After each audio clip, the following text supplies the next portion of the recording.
সাভারে এনসিপির সমাবেশে বোমা হামলার ঘটনার পর এনসিপির রাজধানীর কেন্দ্রীয় কার্যালয়েও সতর্ক অবস্থান নিয়েছে পুলিশ। কার্যালয়ের সামনে অতিরিক্ত সদস্য মোতায়েন করা হয়েছে। একই সঙ্গে নিয়মিত টহল, গোয়েন্দা নজরদারি এবং আশেপাশের এলাকায় নিরাপত্তা তৎপরতা বাড়ানো হয়েছে, যাতে কোনো ধরনের নাশকতা বা বিশৃঙ্খল পরিস্থিতির সৃষ্টি না হয়। আইনশৃঙ্খলা রক্ষাকারী বাহিনীর কর্মকর্তারা বলছেন, রাজনৈতিক দলগুলোর কর্মসূচিকে ঘিরে জননিরাপত্তা নিশ্চিত করা তাদের দায়িত্ব। নিয়মিত কাজের অংশ হিসেবেই তারা দায়িত্ব পালন করছেন। এটা আমাদের রেগুলার প্রোগ্রাম। এখানে সবসময় একটা পার্টি থাকে বিভিন্ন ইস্যুতে। রাজনৈতিক কর্মসূচিকে কেন্দ্র করে সহিংসতার ঘটনা যাতে আর না ঘটে, সেজন্য আইনশৃঙ্খলা রক্ষাকারী বাহিনী সতর্ক অবস্থানে রয়েছে। একই সঙ্গে সাভারে হামলার ঘটনায় জড়িতদের দ্রুত শনাক্ত করে আইনের আওতায় আনার দাবি জানিয়েছেন সংশ্লিষ্টরা।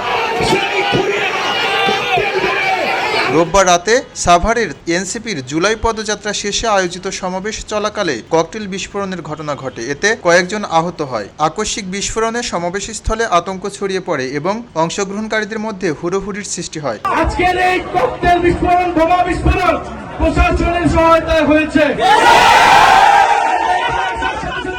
কেন বিদ্যুৎ বন্ধ করে দেওয়া হয়েছিল? বিদ্যুৎ বন্ধ করে দিয়েছিল আমাদেরকে খুন করার পরিকল্পনায় এখানে বোমা বিস্ফোরণ করা হয়েছে। সাভারে হামলার পর রাতে এনসিপির প্রধান কার্যালয়ের সামনে বিক্ষোভ করে ঢাকা মহানগর উত্তর ও দক্ষিণ এনসিপি।